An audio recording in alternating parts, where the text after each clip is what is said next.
Okay, TJ.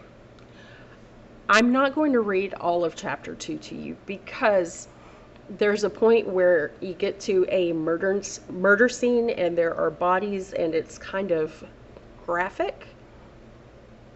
And so what I'm hoping is that when we get to that point and I stop, you'll be interested enough to actually carry on the reading by yourself. And so that's why I'm going to stop right ahead of it. So I will get you started, however, on chapter 2 of Stormfront by Jim Butcher. Karen Murphy was waiting for me outside the Madison. Karen and I are a study in contrasts, where I am tall and lean, she's short and stocky. Where I have dark hair and dark eyes, she's got Shirley Temple's blonde locks and baby blues. Where my features are all lean and angular with a hawkish nose and a sharp chin, hers are round and smooth with the kind of cute nose you'd expect on a cheerleader. It was cool and windy like it usually is in March, and she wore a long coat that covered her pantsuit. Murphy never wore dresses, though I suspected she'd have muscular, well-shaped legs like a gymnast. She was built for function and had a pair of trophies in her office from tournaments to prove it. Her hair was cut at shoulder length and whipped out wildly in the spring wind. She wasn't wearing earrings, and her makeup was of sufficient quality and quantity that it was tough to tell she had on any at all. She looked more like a favorite aunt or a cheerful mother than a hard-bitten homicide detective. "Don't you have any other jackets, Dresden?" she asked, as I came within hailing distance. There were several police cars parked illegally in front of the building. She glanced at my eyes for a half-second and then quickly away. I had to give her credit. It was more than most people did. It wasn't really dangerous unless you did it for several seconds, but I was used to anyone who knew I was a wizard making it a point not to glance at my face. I looked down at my heavy canvas duster with its heavy mantling and waterproof lining and sleeves actually long enough for my arms. What's wrong with this one?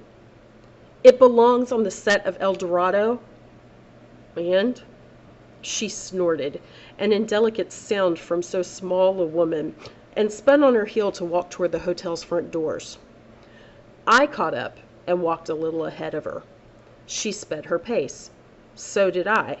We raced one another toward the front door with increasing speed through the puddles left over from last night's rain. My legs were longer. I got there first. I opened the door for her and gallantly gestured for her to go in. It was an old contest of ours. Maybe my values are outdated, but I think from an old school of thought. I think that men ought to treat women like something other than just shorter, weaker men with breasts. Try and convict me if I'm a bad person for thinking so. I enjoy treating a woman like a lady, opening doors for her, paying for shared meals, giving flowers, all that sort of thing. It irritates the hell out of Murphy, who had to fight and claw and play dirty with the hairiest men in Chicago to get as far as she has. She glared up at me while I stood there holding open the door, but there was a reassurance about the glare, a relaxation. She took an odd sort of comfort in our ritual, annoying as she usually found it. How bad was it up on the 7th floor anyway? We rode the elevator in a sudden silence. We knew one another well enough by this time that the silences were not uncomfortable. I had a good sense of Murphy, an instinctual grasp for her moods and patterns of thought. Something I develop whenever I'm around someone for any length of time. Whether it's a natural talent or a supernatural one, I don't know. My instincts told me that Murphy was tense, stretched as tight as piano wire. She kept it off her face, but there was something about the set of her shoulders and neck, the stiffness of her back, that made me aware of it. Or maybe I was just projecting it onto her. The confines of the elevator made me a bit nervous. I licked my lips and looked around the interior of the car. My shadow and Murphy's fell on the floor, and almost looked as though they were sprawled there. There was something about it that bothered me. A nagging little instinct that I blew off as a case of nerves. Steady, Harry. She let out a harsh breath just as the elevator slowed, then sucked in another one before the doors could open, as though she were planning on holding it for as long as we were on the floor and breathing only when she got back in the elevator again.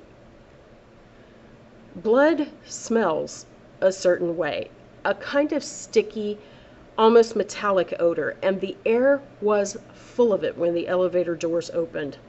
My stomach quailed a little bit, but I swallowed manfully and followed Murphy out of the elevator and down the hall past a couple of uniformed cops who recognized me and waved me past without asking to see the little laminated card the city had given me.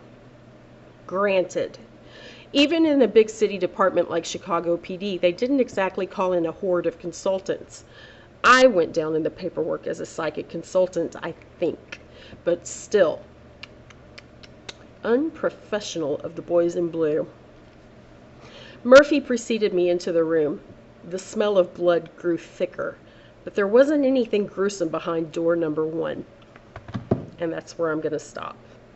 And so I hope that you keep reading. This writer is one of mine and Mr. Shevlin's favorites. So let me know how it works out, what you think of it. I'm interested to see what you think about the rest of chapter 2, so I'll talk to you about it later. But you take care and best of luck.